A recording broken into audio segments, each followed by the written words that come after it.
Watchers in the Fourth Dimension. I've got a plan so cunning you could put a tail on it and call it a weasel. She's got a tongue like an electric eel, and she likes the taste of a man's tonsils.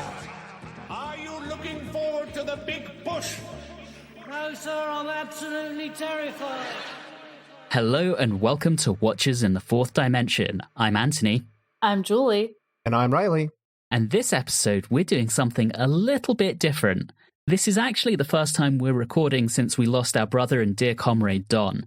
And to try and get back into the swing of recording again, we've decided to start with something completely different, which we may or may not release. Suffice to say, if you're listening to this, you know what we did.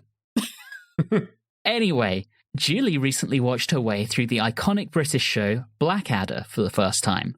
To commemorate that, we're going to talk about the show in general and then focus on Blackadder the second, since that's the one Julie enjoyed the most, plus it has a tenuous connection to our Doctor Who journey, with Tom Baker guest starring in an episode. For anyone not familiar with Blackadder, it's an iconic British sitcom made between 1983 and 1989, with one last special being made 10 years later in 1999. In true British style, in the 6 years it was broadcast, there were only 4 seasons of 6 30-minute episodes each. Each season stars Rowan Atkinson and Tony Robinson, and a revolving supporting cast that included Tim McInerney, Miranda Richardson, Stephen Fry, and of course the legendary Hugh Laurie. So with that, let's get down to business and discuss it. And Julie, high-level thoughts. I love this show. When did you decide that you loved it? That's what I know. Like when you started off, you're watching it and you're like, okay, I dig this. When it first started, I was surprised by the music. I have a feeling this kind of ties into one of the reasons, because I was like, that's a jaunty little tune, and why in the world is there just a snake and a boot? But I started with season 2.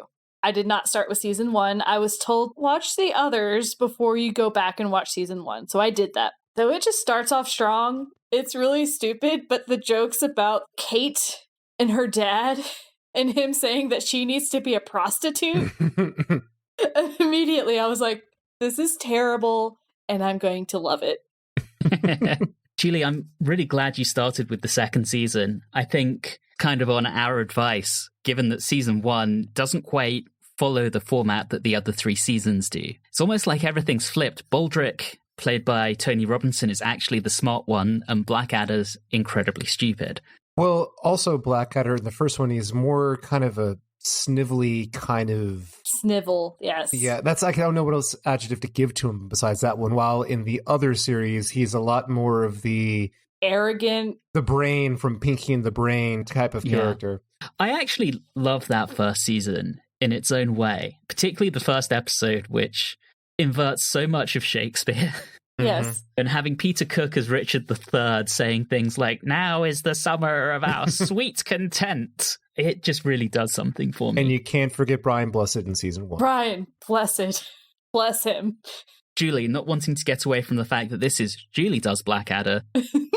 Am I right in thinking you watched 2, 3, 4 and then went back to the first season? Yes, that's correct. Okay. Yep. High level. I loved it from really the first scene that I ever watched. I like all the seasons, don't get me wrong, but I went through this multiple times. They're only 30-minute episodes, so obviously I've watched a lot of these more than once. I think one of the big reasons why I like season 2 is that it does have the most female presence. Yeah. Like season 3, there's really hardly any women in that season.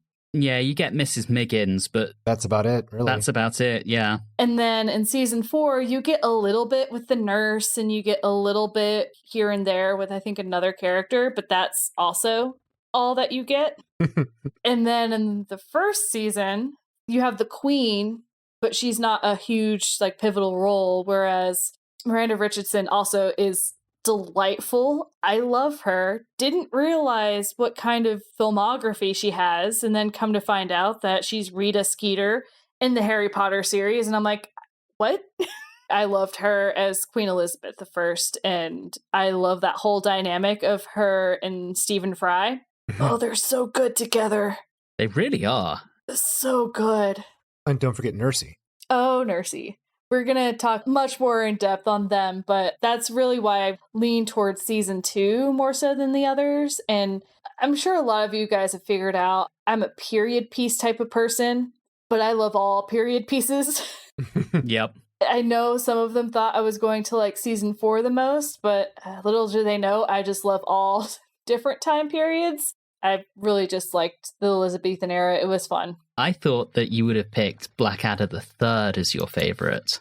Just because it's yours doesn't mean it's mine. I know. For some reason, I thought the whole Regency period would really speak to you, but it is my favorite. I will admit to that, but I don't think I was projecting myself onto you with that. Riley, I'm curious. Do you have a favorite of the 4?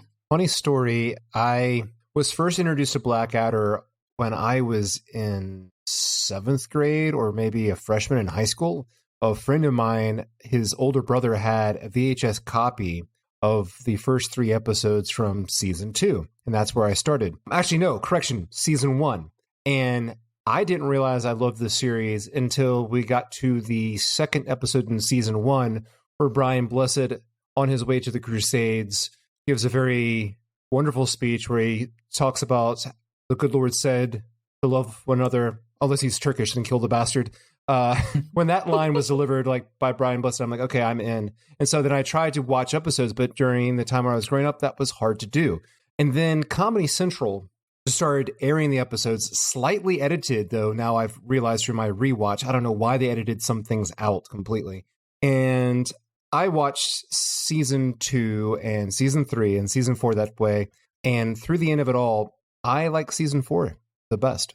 I think season 4 is wonderfully poignant. I remember reading that when it first went out, one of Ben Elton's relatives, it may have even been his grandfather, called him up and said, I can't believe you're making a comedy out of World War I. You both know when we talked about the war games, I talked a lot about how poignant World War I is on the British psyche. And 6 weeks later, when it was over, Ben Elton got a call from the same relative saying, well done, you've done us proud.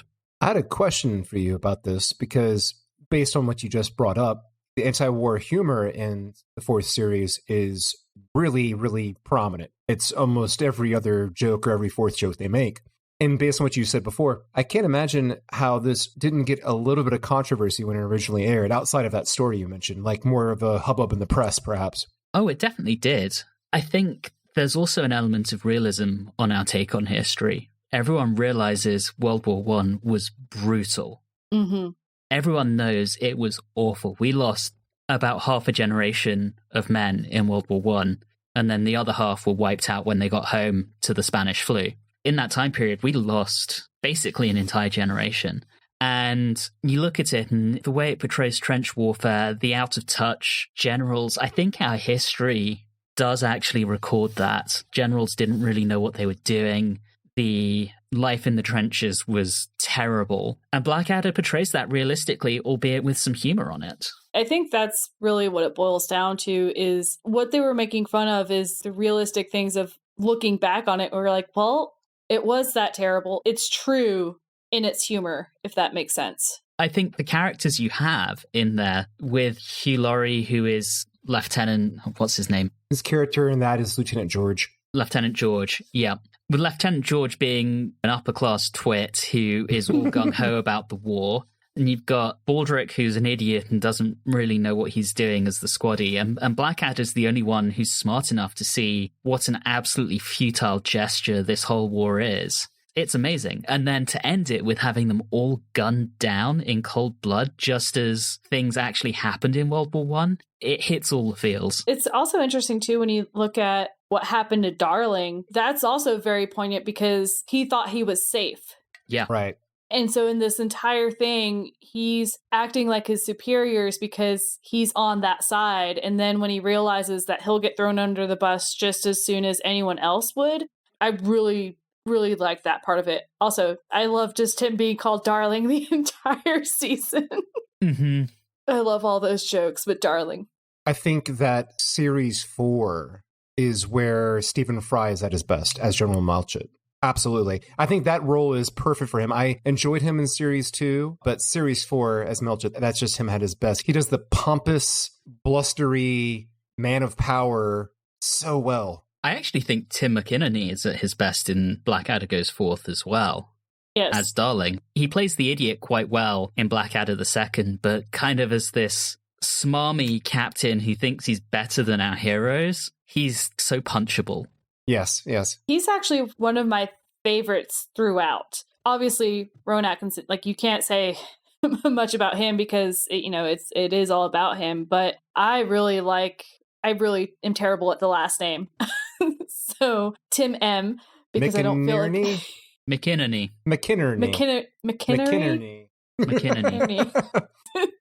I really enjoyed him both as Percy and as Darling. I kind of think of them as slightly separate. I loved him as both. For some reason, really enjoyed him. So when he wasn't really in the third season, it kind of made me sad. There are several characters who come across the seasons, and I do want to touch on my personal favorite as we talk about this. And that is, of course, Lord Flashheart. Oh my God. Oh, the legendary Rick Mail.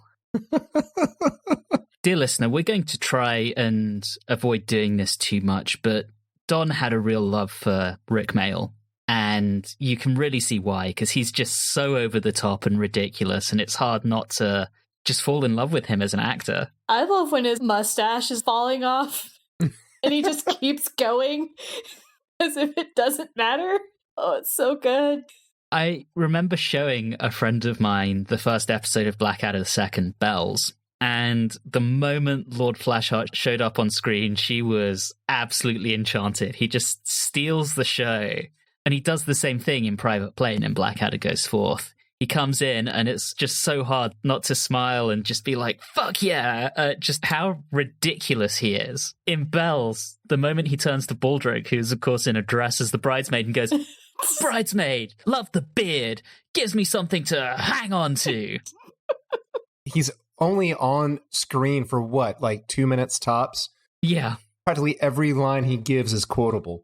I think they give him just the right amount. Anything more, and the joke would wear thin. You can't come out with that much energy for a long period of time. You're right, it just wears out its welcome. You watch him in any of his other shows where he was the star, whether it's The New Statesman, whether it's Bottom, or The Young Ones, and he has energy, but this is like dialed up to 11 in his 2 appearances. Since we're not talking about 2 just yet, we'll do a deep dive on that. For him in Private Plane, I think the part that I enjoyed the most was the one downbeat joke that he does, instead of always constantly like ratcheting up, is when he opines about how horrible the war is. And then he makes a line about, and the endless poetry. Yeah. As any kid who's gone through any sort of literature class can attest, that is a true statement. Oh, I really love at the end where they confront Darling. And Darling says, I didn't think rescuing Blackadder was a good use of our time and resources. And Flashheart says, well, I don't think this is a good use of my time and resources, but I'm going to do it anyway. And then headbutts Darling into unconsciousness. It just lands for me every time. The physical acting is really, really good because it's very difficult to do that, to fake that. And that's on both sides, both for Rick and for Tim. What's really funny, though, you mentioned the whole poetry thing, and it reminded me, I watched the one special, the one that was made in 1999, when he goes back to Shakespeare and then he attacks Shakespeare and is complaining, that's for all the kids who've had to sit through years of school for you. That just kind of reminded me of that part a little bit. Let us discuss this whole years and years and years of Shakespeare studying. How we all feel about that. The specials were interesting. I didn't like a lot of the one that was in 1999. I liked certain aspects of it. I liked getting to see Queen Elizabeth I again and some other pieces. But Tim McInerney, or how do you pronounce that last name? I don't like how he was portrayed in that 1999 one. It just seemed off to me. You know, it's the one thing I didn't watch in prepping for this tonight. So I watched it today. Is that also on BritBox? No, it's on YouTube. Oh, wow. Okay. All right, then. I'll only touch upon it since you guys didn't prep for it, but I enjoyed certain aspects of it. I liked the time travel piece of like going back and changing time. And then at the end, he finally gets what he wants and he becomes the King of England and Baldric is the Prime Minister. And so they do let Blackadder actually win in the end, but there were just a few inconsistencies with how some of the characters were acted. but that happens after however many years it was between the fourth and 10 years. I remember they made that effectively as a Millennium special, and they built a special theatre for it in what was the Millennium Dome, is now the O2 Arena in London, and you had a ticket to go see everything else in the Dome, and that ticket also got you in to see the Blackadder special. So I remember seeing it in that special theatre in 2000 when it was not on general release. That was the only way you could see it. And I grew up on Blackadder. In history lessons, if the teacher had run out of material or it was the end of year and the exams were done and we were just killing time until school was officially out, teacher would put on Blackadder. And having something new back in 2000 was awesome. That was really, really cool. I wanted to touch on something that Julie brought up about him becoming king. I don't know if this is a new observation. It is probably not. But I had always noticed that if you look at the course of things for Blackadder's, I guess, descendants from Series 1 to Series 4, if you notice, his position in life seems to get lower and lower, but the character gets smarter and smarter, and the smarter he gets, the lower down the chain he gets. Yep. Until in Blackadder Back and Forth, where he's back to being a lord. I don't know if that was done intentionally or they just happened to notice it going in that direction. They're like, okay, let's just keep this up. I do enjoy that element of it. Yeah, I don't know if it was done deliberately. Probably, I would say, knowing how smart the writers are. Can we talk about this? Because I never made connections on the writers of a lot of things out there. Okay. And so going back and looking at Richard Curtis's backlog and of just all the things that he's done, it's like all the British rom-coms. Oh, yeah.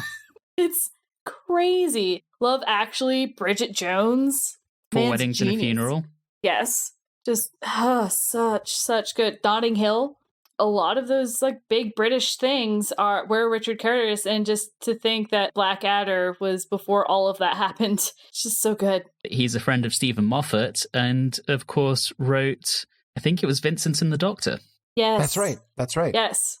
One of the most moving episodes. I won't say even necessarily best, but one of the most moving, absolutely. His timing, just the way that he writes, it's just so good. I will absolutely agree with that. I found the one other special. The Cavalier Years? Well, I mean, I did watch that, but that was just okay. I didn't have a lot to say, yay or nay, on that one. The Christmas Carol one? Christmas Carol one. I just love that it flips the Christmas Carol on its head. And that he's a good philanthropist. And then the ghost comes in and is basically like, all your other ancestors were terrible people. And he's like, why am I not a terrible person? And then it becomes a terrible person. I just found that really funny. That's a strong one. That's a very, very good one. That's probably, I think, the best special. I'd agree. And I think that one has a brief appearance from Nicola Bryant, who we haven't met yet in Doctor Who, but she will go on to be a companion to the 5th and the 6th Doctors. So she plays Millicent, Blackadder's goddaughter, who is apparently on the DVD credited as Awful Screeching Woman. It's also fun to find random actors of parts that you kind of know, but aren't like huge, big names. Obviously, a lot of people do know Robbie Coltrane. So it's like, oh, yeah, it's Hagrid. That's really fun. But I do know in like season 2, one of the actresses in it was in Downton Abbey. Oh, yeah. And she was the cook in Downton Abbey. Why do I recognize this person? Then you look it up and you're like, that's why. That would be why. I do want to talk about the final episode of Blackadder the Third and how Stephen Fry's version of Wellington is completely fucking bonkers. And his whole, I challenge you to a duel using cannons. That's so ridiculous. And of course, you've got the same episode, you've got cousin Macadder. Yes. Oh. I realize, Julie, the general lack of women is an issue for you, but that episode, the humor is just so off the wall. It just really, really works for me. Oh, I'm not saying that any of it's bad. It's just that it's something that I ended up noticing.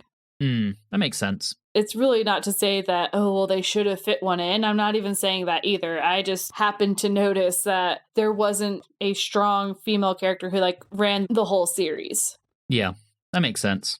Before we move on to a detailed look into Series 2, I want to know, does anyone have a particular joke or particular element of the other series that they just absolutely wanted to mention? Because I know I have one in particular that I specifically jotted it down in detail because I love it so much. Oh, I do have one, and that is in the first episode of Blackadder the Third, the entire election broadcast piece. Yes, that is excellent. Because I don't know if either of you have ever watched footage of British election broadcasts, but that's exactly what it looks like and how it plays out on the BBC. And it's just brilliant. And same episode, the part where Prince George just starts clucking because he loses his thought. So, Anthony, I take it you're going to be a future voter for the standing in the back dressed stupidly and looking stupid party? Oh, no, I'm definitely voting for the Adder Party. I don't want to accidentally brutally cut off my head while shaving. Shaving, yeah. One of the things I really liked was in the first episode of Series 4, Blackadder Goes Forth, and they're looking at the paintings and pointing out all the reasons why, and it's like, well, you're in it. And it's like, well, it's a self-portrait. And then it's like, well, it's signed George. And he's like, well, it's for the king. God save the king. I really like that whole little sequence of Darling trying to be like, well, obviously this is yours, and Blackadder being like, well, no, I got it. An explanation for everything. I thought that was fun. Yeah. The part that I always love, that I just adore so much, is because it's become a cliche now, the idea of the gathering a gang together to do a job kind of thing, like an Ocean's 11 thing. But we have the gathering of the most evil men in the kingdom at the last episode of Series 1. And just the short little bits of the little scenes to introduce them and the humorous bits to each one and their names: Sir Wilfrid Death, Three-Fingered Pete, Guy de Glastonbury, Sean the Irish Bastard, Friar Bellows, and unspeakably violent Jack Large. All of them, all of their little introductions, that whole segment. And then, of course, the added joke that as they keep adding members, they start holding up fingers for how many they have. And of course, Three-Finger Jack can still only hold up 3 fingers, no matter if there are 4 or 5. That whole sequence is just perfect. Yes, I will agree with that. Mm-hmm. All right, let's dig into Blackadder the Second. And I realize we already touched a little bit on Bells. And Bells is such a strong opener, too. And they clearly knew it. Yeah.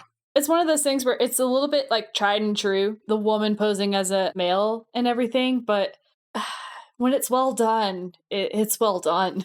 And it's a complete break from Series 1. We're adding all these extra actors that weren't on the show before. We've changed basically the character of Blackadder. He's a completely different person now. And we have to establish these relationships, these dynamics, and they set it out so clearly that sets the baseline for the rest of the series. And in particular, the joke of Percy, which I thought this was such a wonderful joke, as he keeps hinting to be the best man. And then he closes the door as he leaves the room and goes in the hallway and just breaks down crying, was absolutely hilarious.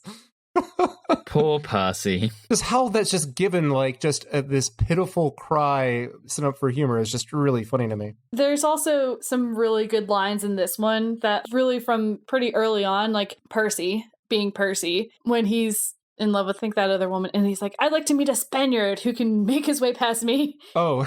And Blackadder's, well, go to Spain. There's millions of them. Blackadder, please.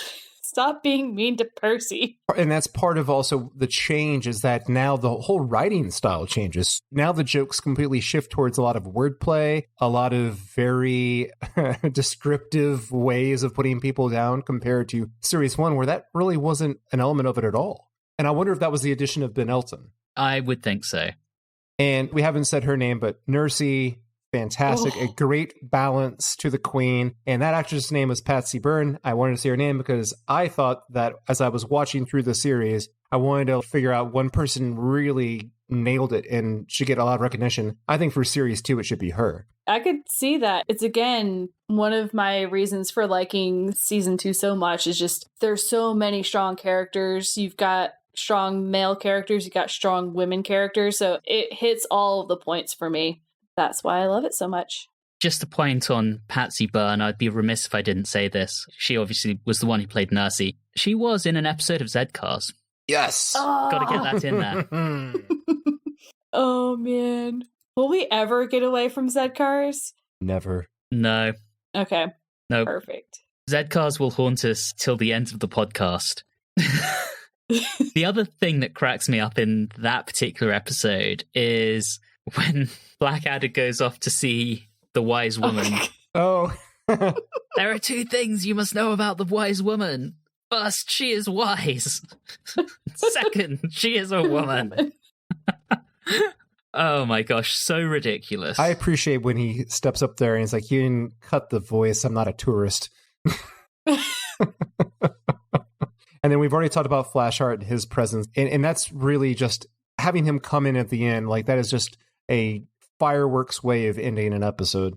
And then, of course, the killer line to end the episode from Stephen Fry is just perfect. Poor Baldric. Poor Baldric.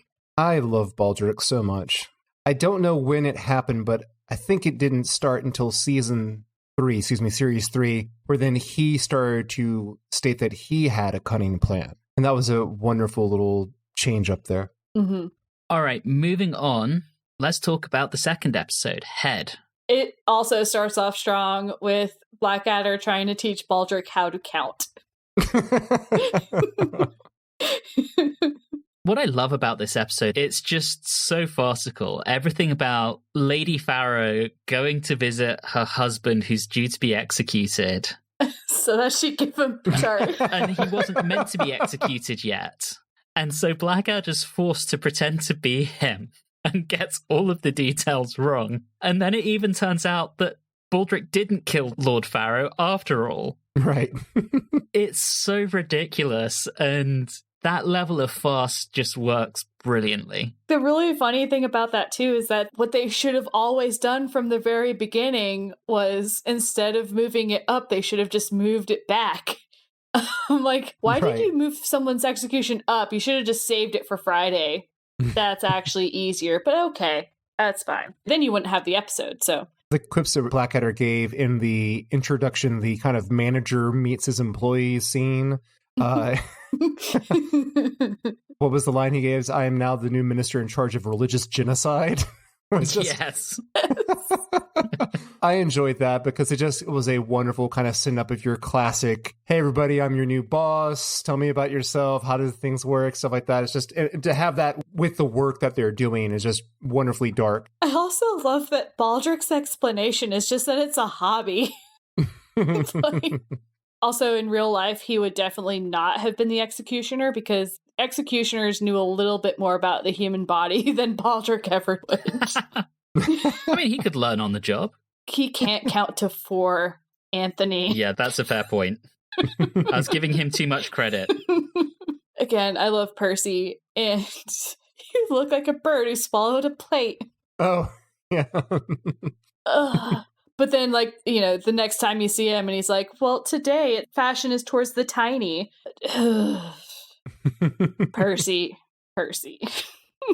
And I love Percy being like the middle manager. Mm-hmm. Okay, employees, I want to talk to you about how it went. They just always leave the room. No one's going to listen to you, Percy, I promise. And Queen just... This is, I think, Miranda Richardson's best episode, in my opinion. This one in particular. Her relationship with Blackadder is so confusing because part of it where it seems like she likes him, and yet she's always trying to get him killed. So I can't quite figure it out. I think she just loves having people executed. Yes. The way they describe her, she's often depicted as kind of being a bored child that just gets amusement from the ability to just cause a person to be able to be killed at one moment or executed one moment or be her next suitor in the following moment. So that's something that keeps her life interesting and fun. I love that kind of childishness that they give her. Oh, it's adorable and terrifying at the same time. And you could believe a monarch in that day of absolute monarchy could very easily end up like that. Yeah. And yet Nursey continues to have some of the best lines with ointment. That's what you need when your head's cut off. No, you don't have a head, Nursey. I love Nursey. She's such an idiot. I can't wait till we get to the one episode. Are we on to Potato now? Let's talk about Potato, and this is where we get Tom Baker. Oh, yeah. And he is excellent in this. He is so much fun in this. He's excellent, but also not super recognizable. True. They did a good job with the makeup on him. There's also another significant guest star in this one, Simon Jones as Sir Walter Raleigh. And Simon Jones, of course, was Arthur Dent in the TV version of The Hitchhiker's Guide to the Galaxy. That's a fairly big name for those of us who are fans of classic BBC sci-fi. But yeah, Tom Baker, there are so many times in this where I wondered whether he was actually scripted or if they just kind of said, just be Tom Baker. Because he's kind of eccentric as a person anyway. I suspect they just kind of said, all right, Tom, just go for it. Very basics. You are a captain of a ship. Now go have fun. As little information as possible. All the, you have a woman's bottom. I can imagine Tom Baker coming up with that himself. I couldn't help but think, and maybe that's just kind of a stereotype of the old captain, the old sea dog. I kept thinking of Quint from Jaws. Now, if he could give the U.S. Indianapolis monologue from Jaws, Tom Baker as that character, I would pay to see that. You say Quint, and I'm like, then there's Captain Ron, but a lot of people don't know that movie. It's such a good movie. I do know that movie. It's brilliant. Anyway, this one is just your stereotypical Blackadder just trying to impress the queen by doing something stupid. Yes, and I love it. Yes. I love the fact that they intend to just go to France and then then we'll just circle around the Isle of Wight, and then they actually do what they did not intend to do, but they said they were going to do. It's just a wonderful twist. I absolutely love that. There's just something so ridiculous about this episode that just really does it for me. It's so many of these episodes. Let's be honest. I think the most eccentric, we haven't gotten to the most eccentric one yet. The one with his relatives is the most eccentric one. Oh yeah, we'll get that. In fact, isn't that the next one? Money. Hang on. We have Bell's Head, Potato. Money is the fourth episode. Yes. Beer is the fifth. Right. And Money is about the bishop, and Beer is about his relatives. You're right. I was getting confused because, of course, the one with the relatives is about the inheritance. Yes, exactly. All right, well, let's talk about this Bishop of Bath and Wells. Oh, boy. This one is probably the darkest one out of all of them. Mm-hmm. Oh, yes. It's because the baby-eating Bishop of Bath and Wells character, I mean, I guess the joke is he's just so horrible and disgusting and utterly repulsive that, to me, I feel like they hit so heavy on that at a point I'm like, okay, where's the humor? He's just a horrible, horrible person. Like, where's the added joke? I guess it's because he's a bishop, right? But yep. To me, that's like, well, that doesn't seem that far off.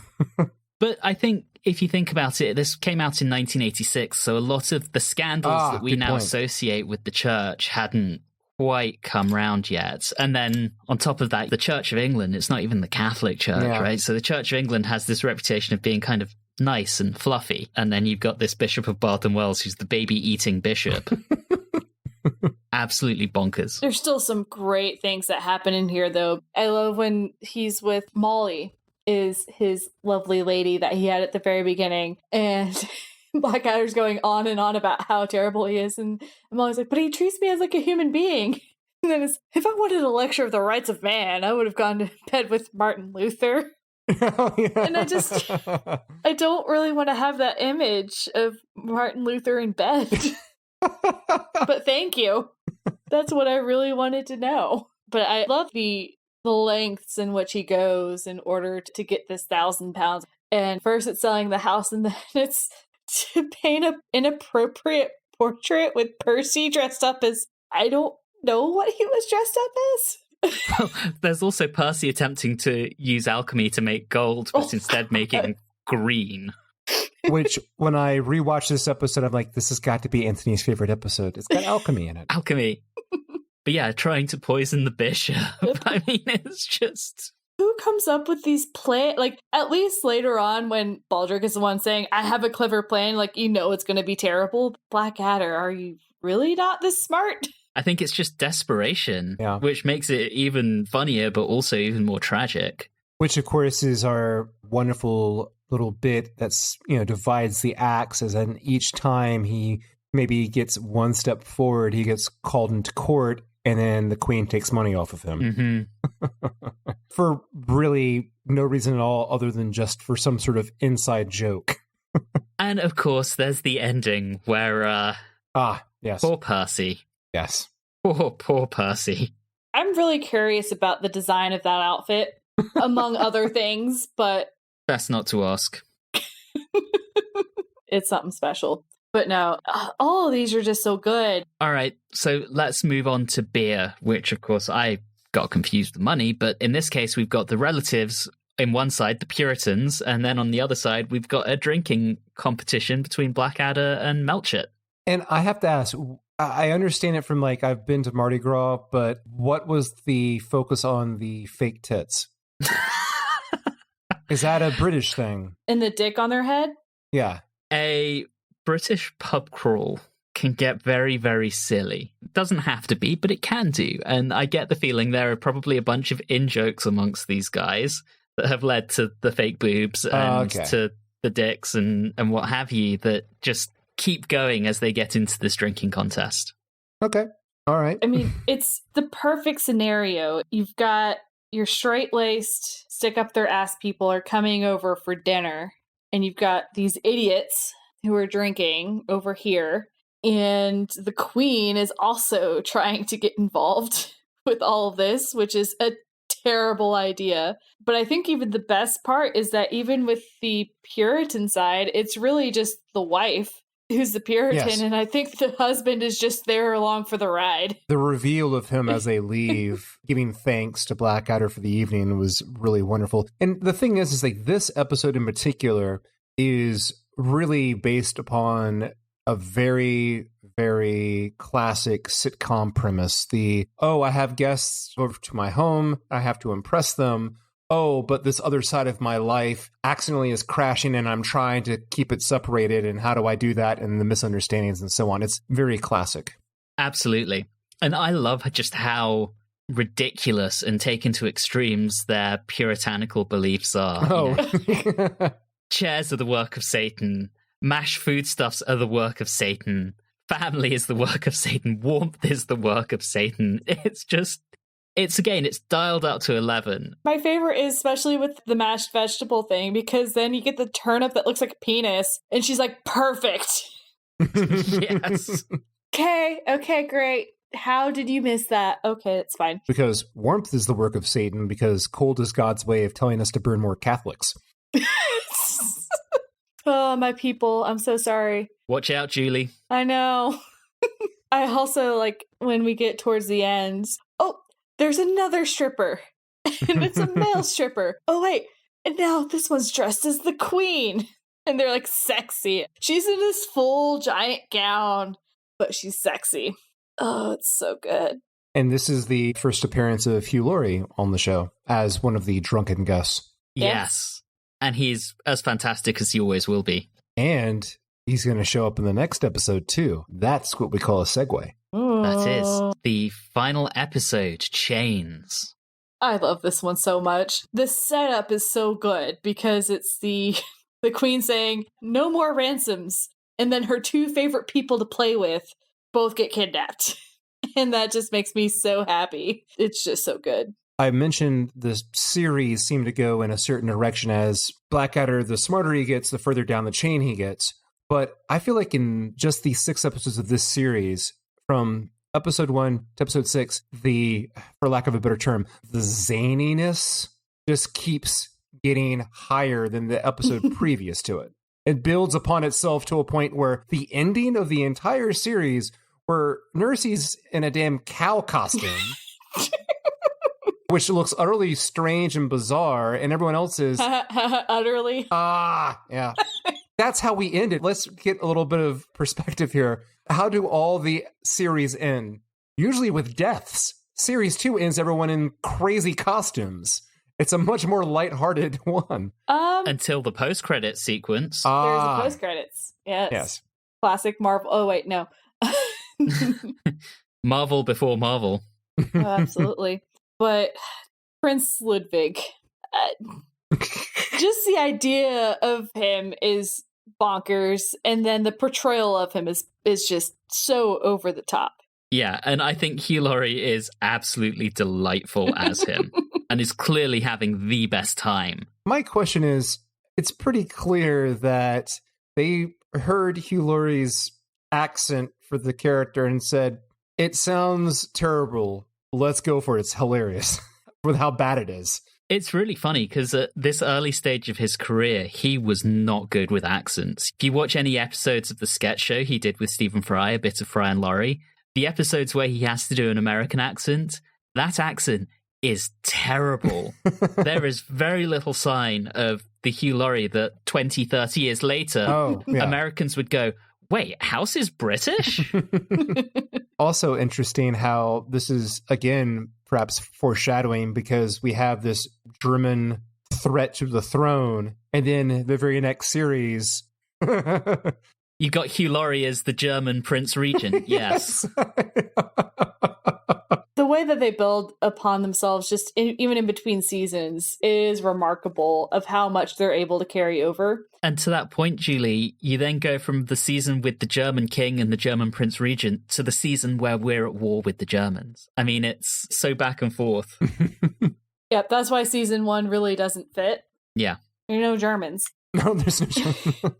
I know we already touched upon the whole cow thing, but I especially love the fact that he knew that it wasn't Nursey because it was too good of a cow, and that Nursey was too obsessed with udders. Just,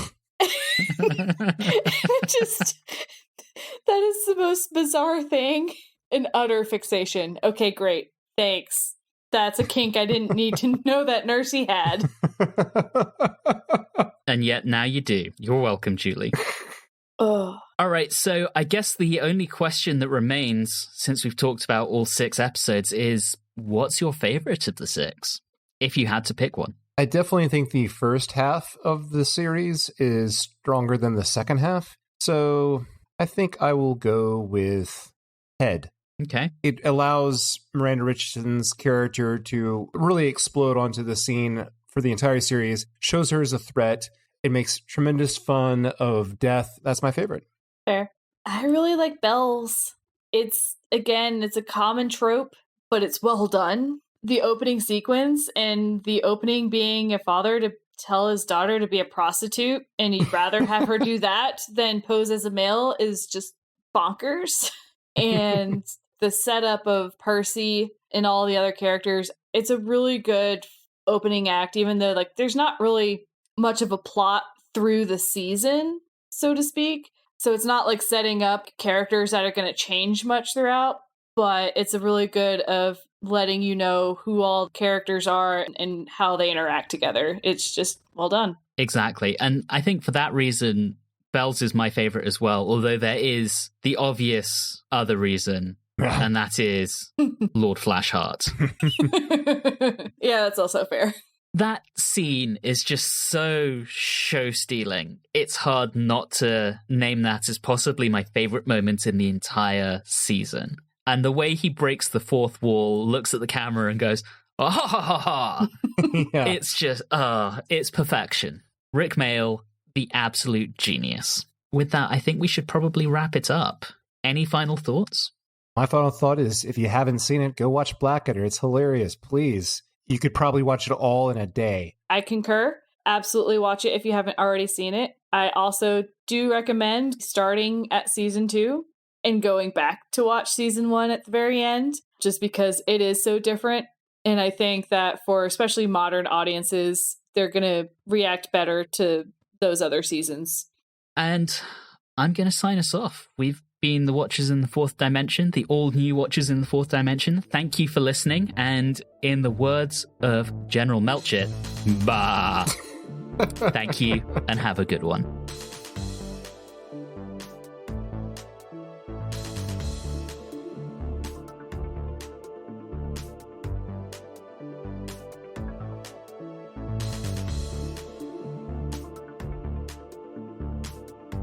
You have been listening to Watchers in the Fourth Dimension with Anthony Williams, Riley Schreck, and myself, Julie Philippek. This bonus episode, Utterly Ridiculous, was recorded on Thursday, the 20th of April, 2023. If this is your first time listening in, all of our previous episodes are available through your favorite podcasting app. You can interact with us on Facebook, Instagram, and Twitter at Watchers4D, and you can also email us at watchers4d@gmail.com. If you're enjoying the show, please do subscribe and leave us a review or rating on your favorite podcasting app. All those things really do help the show. And always remember, I do love it when you get cross. Sometimes I think about having you executed just to see the expression on your face.